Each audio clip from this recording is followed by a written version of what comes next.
Hello guys, welcome to my channel RPC classes. Hope करता हूँ आप सब बहुत अच्छे होंगे। इस पैंडेमिक के सिचुएशन में ज़रूरी तो नहीं है, लेकिन दुआ करता हूँ आप लोग सब सही होंगे। तो आज हम जिस चैप्टर के बारे में बात करेंगे वो है चैप्टर 3, टेलीकम्युनिकेशन एंड नेटवर्क। आप लोग बहुत दिन से हम मुझे बोल रहे थे, लगभग 3-4 महीने हो गए आप लोग ने कमेंट करके बताया था, बट मैं किसी कारणवश वीडियो अपलोड नहीं कर पाया था। बट आज मैं अब से ऑन बोल सकते हैं गैप्स में, बिटवीन 2 और 3 डेज़ के गैप में मैं चाहूँगा कि ये पूरा आईटी आपका कंप्लीट हो पाए। तो आज हम जिस चैप्टर के बारे में बात करेंगे आईटी का, वो है चैप्टर 3, टेलीकम्युनिकेशन एंड नेटवर्क। आज ये चैप्टर 3 का पार्ट 1 हम लोग कवर करेंगे। ये आज पार्ट 1 कवर करेंगे। इसमें से पहला, जहाँ पे हम लोग टेलीकम्युनिकेशन मॉडल का टेलीकम्युनिकेशन मीडिया तक के पार्ट को कवर करेंगे।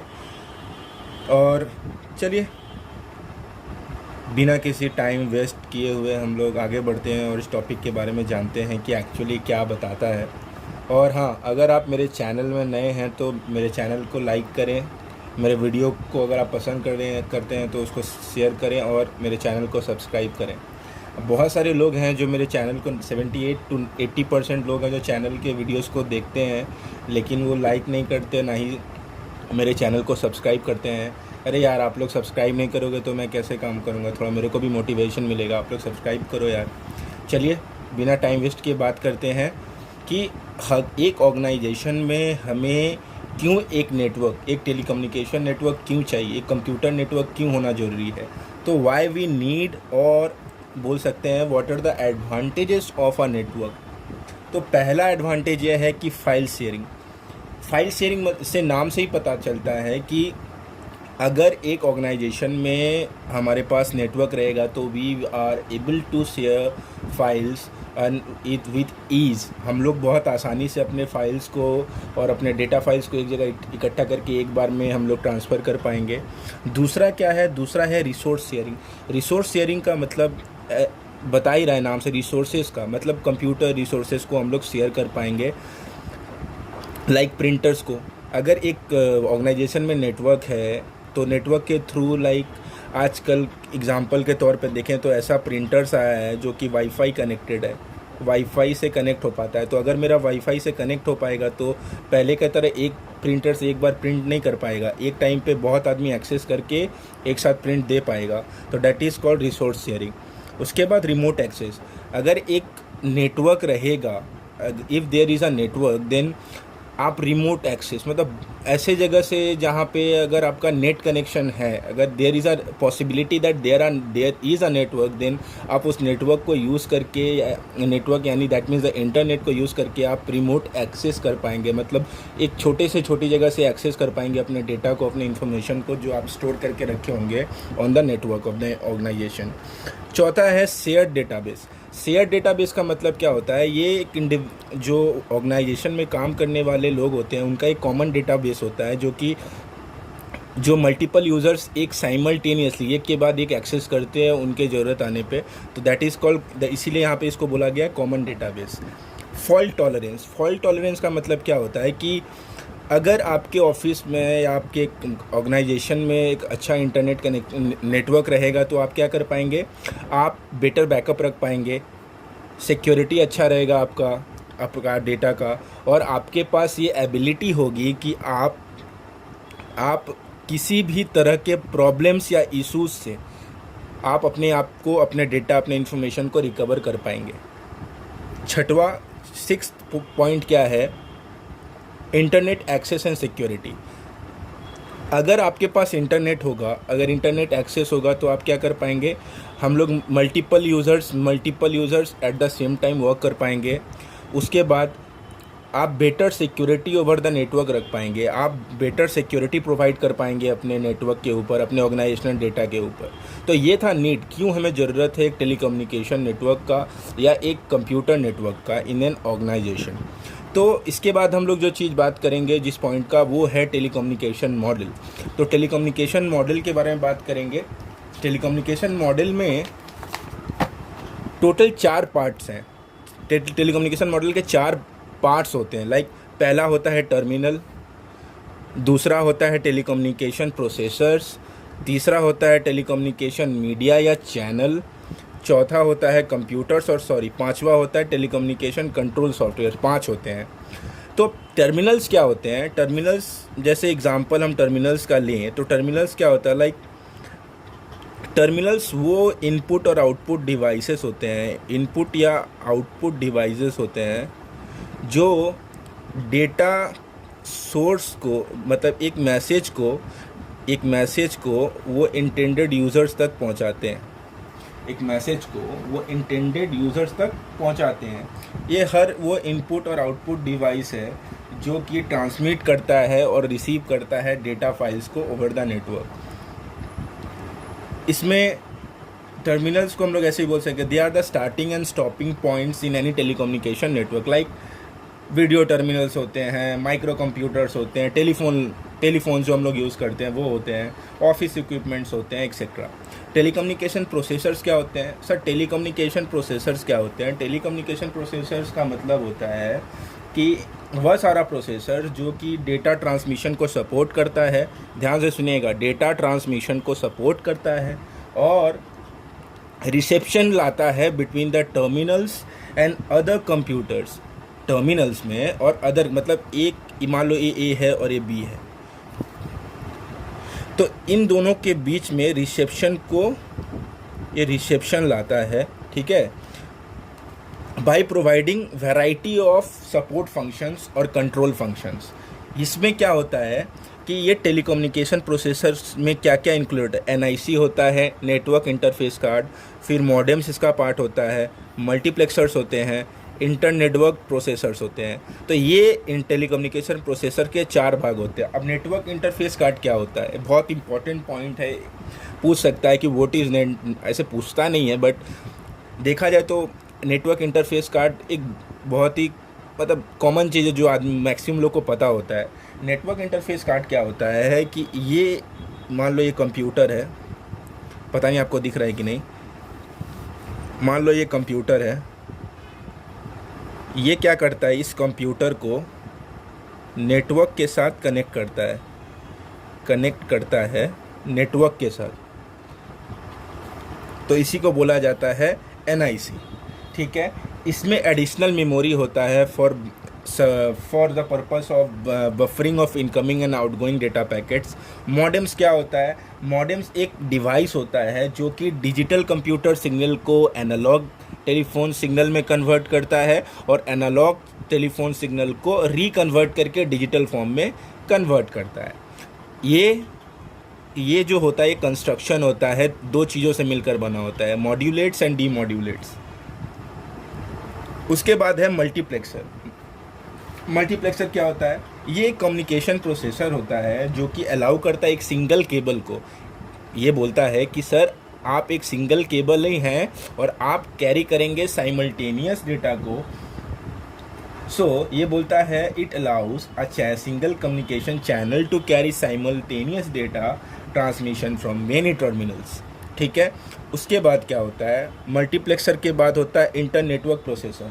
इंटर नेटवर्क प्रोसेसर्स क्या होते हैं? ये कम्युनिकेशन प्रोसेसर्स होते हैं जो कि इंटर कनेक्ट होते हैं, एक दूसरे से जुड़े हुए रहते हैं by a special purpose communication processors. एक special purpose communication, like special purpose communication processors का क्या है? जैसे स्विचेस हैं, राउटर्स हैं, हब है, ब्रिज है, रिपीटर है, गेटवे। मेरे को जहाँ तक लगता है आपको पता होगा, नहीं तो शॉर्ट में मैं बता देता हूँ। स्विच, ये सब एक communication process, inter network processor, ये सब कम्युनिकेशन प्रोसेसर्स हैं। इसमें डिफरेंस क्या है? स्विच क्या है? ये कनेक्शन बिठाता है, ये it makes connection between the telecommunication circuits, जो कि एक मैसेज को उसके जो डेस्टिनेशन है, दैट इज़ द सोर्स तक पहुंचाता है। राउटर क्या है? राउटर भी एक कम्युनिकेशन प्रोसेसर है जो कि इंटर कनेक्ट करता है उन सारे नेटवर्क्स को जो कि बेस्ड होते हैं certain different rules and protocols पे, और ये क्या करता है, जो मैसेज होता है उसको राउट कर देता है ताकि वो अपने इंटेंडेड डेस्टिनेशन तक पहुंच पाए। हब क्या होता है? हब एक पोर्ट स्विचिंग कम्युनिकेशन प्रोसेसर होता है जो कि अलाउ करता है sharing of computer resources. Bridge क्या होता है? ब्रिज एक कम्युनिकेशन, सब कम्युनिकेशन प्रोसेसर्स होते हैं, लेकिन ब्रिज क्या करता है, ये कनेक्शन बिठाता है among numerous local area network के साथ, और ये मैग्नीफाई करता है डेटा ट्रांसमिशन सिग्नल को जब ये एक लैन से दूसरे लैन में जा रहा होता है। रिपीटर क्या होता है, उसी तरीके से रिपीटर भी एक कम्युनिकेशन प्रोसेसर होता है जो कि बूस्ट करता है और एम्पलीफाई करता है सिग्नल को जब एक सिग्नल दूसरे केबल नेटवर्क के अंदर जा रहा होता है उस टाइम पे। गेटवे क्या होता है, गेटवे भी कम्युनिकेशन प्रोसेसर होता है जो कि कनेक्ट करता है नेटवर्क को, जो कि डिफरेंट कम्युनिकेशन आर्किटेक्चर यूज़ करते हैं। अब बात करेंगे टेलीकम्युनिकेशन मीडिया के बारे में। तो चलिए बात करते हैं टेलीकम्युनिकेशन मीडिया के बारे में। अगर आपको ये सब में किसी भी चीज़ पॉइंट समझ ना आया हो तो आप कमेंट करके ज़रूर बताइएगा। और हाँ, मेरे चैनल को लाइक करो यार, आते हो देखते हो बस यार, लाइक नहीं करते हो यार, लाइक नहीं करते हो, चैनल को सब्सक्राइब नहीं करते। 80% लोग देखते हैं, चैनल सब्सक्राइब नहीं करते। करो यार, थोड़ा मोटिवेशन मिलेगा। तो बात करेंगे अब टेलीकम्युनिकेशन मीडिया चैनल। सॉरी मैं थोड़ा जल्दी कर रहा हूँ क्योंकि मेरे को शॉर्ट में वीडियो बनाना है, बड़ा हो जाता है तो आप लोग देखते नहीं हो, चले जाते हो। तो let's start the topic telecommunication media. अब बात करेंगे टेलीकम्युनिकेशन मीडिया के बारे में। तो टेलीकम्युनिकेशन मीडिया, पहले हमको ये पता करना पड़ेगा कि होता क्या है। तो चलिए पता करते हैं टेलीकम्युनिकेशन मीडिया होता क्या है। तो ये टेलीकम्युनिकेशन मीडिया जो होता है वो टेलीकम्युनिकेशन नेटवर्क का पार्ट होता है। सबसे पहला बात है, हमको जानना बहुत ज़रूरी है। दूसरा, ये क्या करता है, ये मैसेज सोर्स को मैसेज डेस्टिनेशन तक पहुंचाता है, जो कि हर टेलीकम्युनिकेशन मीडिया करता है। लाइक फ़ोन, टेलीफोन से एक जगह से आपको मैसेज पहुंचाना होता है तो आप दूसरी जगह कॉल करते हो, तो दैट इज़ कॉल्ड मैसेज पहुंचाने के लिए आप बहुत सारा चीज़ों को यूज़ करते हो, that is called media. Media में बी एनी काइंड, या आई एम राइटिंग ना। सो ये क्या करता है, पहला ये टेलीकम्युनिकेशन नेटवर्क का पार्ट होता है, दूसरा ये मैसेज को मैसेज डेस्टिनेशन तक पहुंचाता है, और तीसरा data are transmitted and received over channels, और ये चैनल्स के ओवर मतलब चैनल्स को यूज़ करके हम लोग डेटा को रिसीव और सेंड करते हैं। चैनल्स हो सकता है, अगर मेरे को लाइक ईमेल्स, ऐसे हो तो बहुत कुछ सकता है, लेकिन इन नेटवर्क के अनुसार क्या हो सकता है वो हमको जानना पड़ेगा। वो हम लोग तब बोलते हैं ना, पाथ के हिसाब से बता रहे हैं। अब हम टेलीकम्युनिकेशन मीडिया को नेटवर्क बेस्ड के हिसाब से समझेंगे, वायरिंग के हिसाब से समझेंगे। तो एक होता है गाइडेड, एक्चुअली देखा जाए टेलीकम्युनिकेशन मीडिया 3 तरह का होता है। गाइडेड या टेलीकम्युनिकेशन मीडिया 2 तरीके का होता है। एक होता है गाइडेड या बाउंड मीडिया, और दूसरा होता है unguided and unbound media. Guided media का मतलब क्या होता है, गाइडेड मीडिया जो क्या करता है वो एक केबलिंग सिस्टम को यूज़ करता है जो कि उसको गाइड करता है डेटा सिग्नल्स को, ताकि वो लोग एक स्पेसिफिक पाथ पे, मतलब एक निश्चित दिशा में जा पाएँ। अगर इधर जाना तो इधर ही जाएंगे। एक स्पेसिफिक पाथ बताता है कि आप जो मेरा मैसेज है या जो मेरा डेटा है वो इसी रूट से होके जाएगा। Data signals are bound by a cabling system, data signals are bound by a cabling system. Examples क्या क्या है सर गाइडेड मीडिया या बाउंड मीडिया के? Twisted pair, coaxial cable, fibre optics. अब हम जान लेते हैं ट्विस्टेड पेयर क्या होता है। ट्विस्टेड पेयर क्या होता है, यह एक ऑर्डिनरी टेलीफोन वायर होता है। यह एक ऑर्डिनरी टेलीफोन वायर होता है जो कि कॉपर वायर का बना हुआ रहता है और जिसको ट्विस्ट कर दिया जाता है, लाइक उसको ऐसे ट्विस्ट कर दिया जाता है पेयर्स में, ठीक है। उसको दो मतलब पेयर्स में ट्विस्ट किया जाता है। जैसे हम लोग घर में जो हम लोग का वायरिंग होता है ना, तो वहाँ पे आप लोग भी देख सकते हैं 2 वायर को ऐसे ट्विस्ट कर दिया जाता है, तो that is called twisted pair lines. ये मोस्ट वाइडली एडवांटेज में आप लिख सकते हो इसको। ये मोस्ट वाइडली यूज मीडिया है for both data and voice transmission, ठीक है। Done sir. ये एक्सटेंसिवली होम और ऑफिस टेलीफोन वायर्स के लिए यूज़ किया जाता है। देखिए सर, मिल गया ना। और बहुत सारे लैंड्स और वैन्स में यूज़ किया जाता है, लेकिन इसका एक डिसएडवांटेज भी है। डिसएडवांटेज क्या है? डिसएडवांटेज है ये बहुत एक्सपेंसिव होता है और थोड़ा लेस सिक्योर्ड होता है, उतना सिक्योर नहीं होता। तो सर देख सकते हैं ये है डिज़ाइन ट्विस्टेड पेयर वायर का। अब हम बात करेंगे दूसरे चीज़ का, जो कि है कोक्सियल केबल। कोक्सियल केबल क्या होता है? बहुत इंटरेस्टिंग पॉइंट है। कोक्सियल केबल क्या होता है? कोक्सियल केबल का मतलब होता है ये एक मीडिया है जो कंसिस्ट करता है, ये किससे मिलकर बना हुआ रहता है? कॉपर और एल्युमिनियम वायर का, जिसको रैप किया जाता है विथ स्पेसर्स। स्पेसर्स एक तरीके का इंसुलेट करने का एक कवच होता है। कवच ऐसे होता है ना कि आप देखोगे ऊपर से एक ऐसे कुछ ढका हुआ रहता है, अंदर वायर रहता है, तो इसको बोलते हैं आपको spacers. To insulate and protect, जो उसको इंसुलेट इंसुलेशन में मदद करता है और प्रोटेक्ट करता है। इंसुलेशन क्या करता है, जो इंटरफियरेंस है और जो डिस्टॉर्शन है, ये interference and distortion of the signals जो केबल कैरी करता है उसको कमा देता है। यह एडवांटेज है इसका, ये डिसएडवांटेज है। ये एडवांटेज क्या है इसका, ये कैरी कर सकता है large volume as well as high speed data, ठीक है। डिसएडवांटेज क्या है, ये हम लोग ऑफिस बिल्डिंग में यूज़ करते हैं और अदर वर्क साइट्स पे भी यूज़ किया जाता है। इसका एक ही डिसएडवांटेज है कि ये एक्सपेंसिव होता है ट्विस्टेड पेयर वाले केबल से। फाइबर ऑप्टिक्स क्या होता है, ये भी बहुत इंपॉर्टेंट पॉइंट है। ये बहुत शॉर्ट है यार, बहुत ईजी है, आप लोग को समझ में नहीं आएगा तो कमेंट कर दीजिएगा, फिर से वीडियो बना देंगे हम। ये भी किसका, one or more hair thin filaments of glass का बना हुआ रहता है, जो कि रैप किया जाता है एक प्रोटेक्टिव जैकेट में। Signals are converted in the light form में सिग्नल्स को कन्वर्ट करके उसको बर्स्ट किया जाता है लेज़र के थ्रू, लेज़र के रूप में बर्स्ट करके उसको ट्रांसमिट किया जाता है सिग्नल्स को। और this signal can carry digital as well as analog. Advantage है सर, ये प्रोवाइड करता है इंक्रीज स्पीड, इसका स्पीड बहुत ज़्यादा होता है। ग्रेटर कैरिंग कैपेसिटी होता है as compare to coaxial cable and twisted pair. ये लोअर रेट ऑफ एरर इसमें मिलेगा और ये किसी भी तरह का नेटवर्क, इलेक्ट्रोमैग्नेटिक स्पेक्ट्रम और रेडिएशन से इफेक्ट नहीं होता है। These are the advantages. हाँ, इसका जो डिसएडवांटेज ये है कि ये कॉस्टली बहुत ज़्यादा होता है। Now move on to unguided and unbound media. ये बहुत इंपॉर्टेंट है, इसमें से हमेशा क्वेश्चन पूछता है, बोलता है बताओ यार अनगाइडेड मीडिया कितने तरह के होते हैं। तो अनगाइडेड मीडिया में टोटल 5 तरह के होते हैं। Terrestrial microwaves, radio waves, infrared waves and communication satellites. तो पहले हम जानेंगे टेरेस्टेरियल माइक्रोवेव्स क्या होता है। यह एक अर्थ बाउंड माइक्रोवेव होता है, ठीक है, पहला बात। दूसरा, ये एटमॉस्फेयर को यूज़ करता है as a medium through which the transmit signals. ये एटमॉस्फेयर को यूज़ करता है ताकि एक डेटा सिग्नल्स को वो दूसरे जगह पहुंचा सके।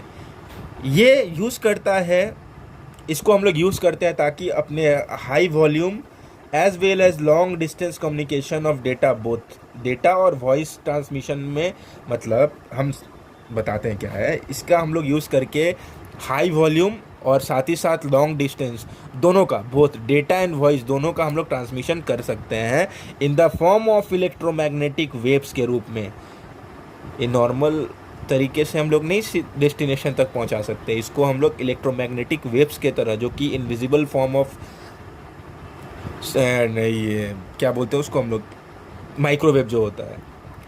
अब बात करेंगे माइक्रोवेव क्या होता है। माइक्रोवेव्स ये वेव्स होते हैं जिनका वेवलेंथ जो होता है वो एज लॉन्ग एज 1 मीटर से लेकर के 1 मीटर से लेकर के 1 मिलीमीटर तक होता है, या जिनका फ्रीक्वेंसी जो होता है बिटवीन 300 मेगाहर्ट्ज़ टू 300 गीगाहर्ट्ज़ होता है। इसको हम लोग कॉमनली यूज़ करते हैं for radar systems, radio astronomy, navigation के लिए, स्पेक्ट्रोस्कोपी के लिए। अब एक एमसीक्यू आ सकता है कि पूछ दिया कि बताओ माइक्रोवेव्स को हम लोग इन चारों में से किस में यूज़ करते हैं। अब उसमें दे दिया 4 पॉइंट, बोलेगा रेडियो एस्ट्रोनॉमी, दूसरा बोल दिया नाइट विजन, तीसरा कुछ और बोल दिया, तो आप क्या चूज़ करोगे? Radio astronomy. तो ये पता होना चाहिए। रेडियो वेव्स नाम ही बताता है, इलेक्ट्रोमैग्नेटिक वेव्स, रेडिएशन वाला वेव्स होता है। ये इसको किसी फिजिकल मीडिया की ज़रूरत नहीं पड़ती फॉर रीचिंग आउट, या केबल्स का ज़रूरत नहीं पड़ता फॉर डेटा ट्रांसमिशन। ये एक अब पूछेगा what is radio wave, so how do you define, कैसे बोलोगे? These are the invisible form of electromagnetic radiation that varies in wavelength from around a millimeter, 1 millimeter से लेकर के 1 लाख किलोमीटर तक इसका वेवलेंथ होता है। अरे नहीं जानते हैं, रेडियो वेव्स घूमता रहता है इन्वायरमेंट में, नहीं दिखता है, इनविजिबल फॉर्म। ये मोस्ट कॉमनली यूज मीडिया है इन लैंड्स। आ गए ना सर, लैंड का नाम ही सुन के आपको पता चल गया होगा कि रेडियो वेव्स क्या होता है। इंफ्रारेड वेव्स बहुत इंपॉर्टेंट चीज़ है। इंफ्रारेड वेव्स क्या होता है, इसको हम लोग इंडस्ट्रियल, साइंटिफिक और मेडिकल एप्लीकेशंस को बनाने में यूज़ करते हैं, या उसको जब ये चलाते हैं तो वहाँ पे यूज़ होता है। ये जब नाइट विज़न जो डिवाइसेस होता है इसी को यूज़ करके, इंफ्रारेड इल्यूमिनेशन को यूज़ करके हम लोग यूज़ कर इंफ्रारेड इल्यूमिनेशन को यूज़ करके बनाया जाता है, ताकि हम लोग डिटेक्ट कर पाते हैं लोगों को और एनिमल्स को। भले ही हम लोग को अंधेरे में ना दिखे, लेकिन हम लोग उसका अगर नाइट विज़न जो डिवाइसेस है उसको यूज़ करेंगे तो ऑब्जर्वर को हम लोग डिटेक्ट कर पाएंगे, बिना ऑब्जर्व कर पाएंगे, बिना ऑब्जर्वर के डिटेक्ट किए हुए हम लोग देख पाएंगे नाइट विज़न। जैसे हम लोग देखिएगा कि बीएसएफ वाले यूज़ करते हैं, या आर्मी वालों में ज़्यादा यूज़ होता है ये चीज़ें। कम्युनिकेशन सैटेलाइट क्या होता है, ये भी एटमॉस्फेयर को यूज़ करता है as a medium through which to transmit data signals. ये डेटा सिग्नल्स को यूज़ करने के लिए एटमॉस्फेयर का यूज़ करता है। ये कॉस्ट इफेक्टिव मेथड होता है for moving the large quantity of data for long distance के लिए। ठीक है, अब आपसे पूछ दिया, बताओ what is communication satellite, define it. तो आप ऐसे क्या लिखोगे these are some solar powered electromagnetic device that receives, amplifies and retransmits signals used for high volume as well as long distance communication of both data and voice। ये advantage में भी आ सकता है आपका। ठीक है, तो कम्युनिकेशन सैटेलाइट ये होता है। अब हम बात करेंगे ये, अब एरिया वाला, ये आपका नेक्स्ट पार्ट वीडियो में बात करेंगे। बस आज के लिए यही रहा, ये छोटा वीडियो बनाना था यार, बड़ा वीडियो बन जाता है यार, आप लोग देखते नहीं हो। अगर यहाँ तक जो पॉइंट भी आपको समझ में नहीं आया है तो प्लीज़ आप ये करिए, कमेंट करिए, इस वीडियो को लाइक करो यार, लाइक करके मोटिवेट करो और अच्छे से बनाऊँगा। और कमेंट करिए, शेयर करिए अच्छे लगा तो, और हाँ यार सब्सक्राइब करो यार, थोड़ा सा सब्सक्राइब करो, हेल्प करो यार। चलो ठीक है, मिलते हैं नेक्स्ट वीडियो में पार्ट